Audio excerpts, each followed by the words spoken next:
आनंदमय कोश और उसकी साधना भाग 2 नाद साधना।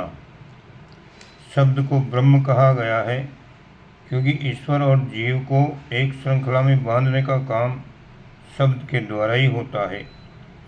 सृष्टि की उत्पत्ति का प्रारंभ भी शब्द से हुआ है। पंच तत्वों में सबसे पहले आकाश बना। आकाश की तन्मात्रा शब्द है। अन्य समस्त पदार्थों की भांति शब्द भी दो प्रकार का है, सूक्ष्म और स्थूल। सूक्ष्म शब्द को विचार कहते हैं और स्थूल शब्द को नाद। ब्रह्मलोक से हमारे लिए ईश्वरीय शब्द प्रवाह सदैव प्रवाहित होता है। ईश्वर हमारे साथ वार्तालाप करना चाहता है, पर हम में से बहुत कम लोग ऐसे हैं जो उसे सुनना चाहते हैं या सुनने की इच्छा करते हैं। ईश्वरीय शब्द निरंतर एक ऐसी विचारधारा प्रेरित करते हैं जो हमारे लिए अतीव कल्याणकारी होती है। उसको यदि सुना और समझा जा सके तथा उसके अनुसार मार्ग निर्धारित किया जा सके तो निसंदेह जीवन उद्देश्य की ओर द्रुत गति से अग्रसर हुआ जा सकता है। ये विचारधारा हमारी आत्मा से टकराती है। हमारा अंतःकरण एक रेडियो है जिसकी ओर यदि अभिमुख हुआ जाए, अपनी वृत्तियों को अंतर्मुख बनाकर आत्मा में प्रस्फुटित होने वाली दिव्य विचार लहरियों को सुना जाए तो ईश्वरीय वाणी हमें प्रत्यक्ष में सुनाई पड़ सकती है। इसी को आकाशवाणी कहते हैं। हमें क्या करना चाहिए, क्या नहीं, हमारे लिए क्या उचित है, क्या अनुचित, इसका प्रत्येक संदेश ईश्वर की ओर से प्राप्त होता है। अंतःकरण की पुकार, आत्मा का आदेश, ईश्वरीय संदेश, आकाशवाणी, तत्वज्ञान आदि नामों से इसी विचारधारा को पुकारते हैं। अपने आत्मा के यंत्र को स्वच्छ करके जो इस दिव्य संदेश को सुनने में सफलता प्राप्त कर लेते हैं वे आत्मदर्शी एवं ईश्वर परायण कहलाते हैं।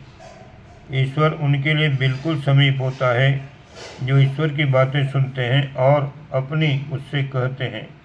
इस दिव्य मिलन के लिए हाड़ मास के स्थूल नेत्र या कानों का उपयोग करने की आवश्यकता नहीं पड़ती। आत्मा की समीपता में बैठा हुआ अंतःकरण अपनी दिव्य इंद्रियों की सहायता से इस कार्य को आसानी से पूरा कर लेता है। यह अत्यंत सूक्ष्म शब्द ब्रह्म शब्द दिव्य विचार तब तक धुंधले रूप में दिखाई पड़ता है जब तक कसाई कलमश आत्मा में बने रहते हैं।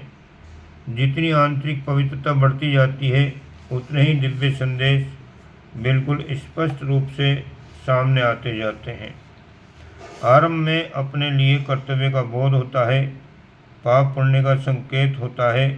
बुरा कर्म करते समय अंतर में भय, घृणा, लज्जा, संकोच आदि का होना तथा उत्तम कार्य करते समय आत्मसंतोष, प्रसन्नता, उत्साह होना इसी स्थिति का बोधक है। ये दिव्य संदेश आगे चलकर भूत, भविष्य, वर्तमान की सभी घटनाओं को प्रकट करता है।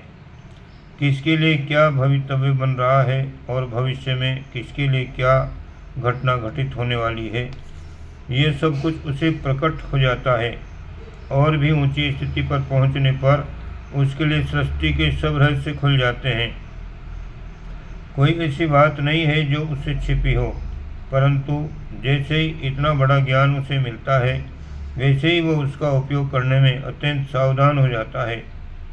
बाल बुद्धि के लोगों के हाथों में ये दिव्य ज्ञान पड़ जाए तो वे उसे बाजीगरी के खिलवाड़ करने में ही नष्ट कर दें, पर अधिकारी पुरुष अपनी इस शक्ति का किसी को परिचय तक नहीं होने देते और उसे भौतिक बखेड़ों से पूर्णतया बचाकर अपनी तथा दूसरों की आत्म उन्नति में लगाते हैं। शब्द ब्रह्म का दूसरा रूप जो विचार संदेश की अपेक्षा अधिक सूक्ष्म है वह नाद है। प्रकृति के अंतराल में एक ध्वनि प्रतिक्षण उठती रहती है जिसकी प्रेरणा से आघातों द्वारा परमाणुओं में गति उत्पन्न होती है। उससे सृष्टि का समस्त क्रियाकलाप चलता है। ये प्रारंभिक शब्द ओम है। ये ओम ध्वनि जैसे जैसे अन्य तत्वों के क्षेत्र में होकर गुजरती है वैसे ही वैसे उसकी ध्वनि में अंतर आता है। बंसी के छिद्रों में हवा फेंकते हैं तो उनमें एक ध्वनि उत्पन्न होती है, पर आगे के छिद्रों में से जिस से जितनी हवा निकाल जाती है उसी के अनुसार भिन्न भिन्न स्वरों की ध्वनियाँ उत्पन्न होती हैं। इसी प्रकार ओम ध्वनि भी विभिन्न तत्वों के संपर्क में आकर विविध प्रकार की स्वर लहरियों में परिणित हो जाती है। इन स्वर लहरियों का सुनना ही नाद योग है। पंच तत्वों की प्रतिध्वनित हुई ओंकार की स्वर लहरियों को सुनने की नाद योग साधना कई दृष्टियों से बड़ी महत्वपूर्ण है। प्रथम तो इस दिव्य संगीत के सुनने में इतना आनंद आता है जितना किसी मधुर से मधुर वाद्य या गायन सुनने में नहीं आता। दूसरे, इस नाद श्रवण से मानसिक तंतुओं का प्रस्फुटन होता है। सर्प जब संगीत सुनता है तो उसकी नाड़ी में एक विद्युत लहर प्रवाहित हो उठती है। मृग का मस्तिष्क मधुर संगीत सुनकर इतना उत्साहित हो जाता है कि उसे तन बदन का होश नहीं रहता। यूरोप में गायें दूहते समय मधुर बाजे बजाए जाते हैं जिससे उनका स्नायु समूह उत्तेजित होकर अधिक मात्रा में दूध उत्पन्न करता है। नाद का दिव्य संगीत सुनकर मानव मस्तिष्क में भी ऐसी स्फुरना होती है जिसके कारण अनेक गुप्त मानसिक शक्तियाँ विकसित होती हैं। इस प्रकार भौतिक और आत्मिक दोनों ही दिशाओं में गति होती है। तीसरा लाभ एकाग्रता है।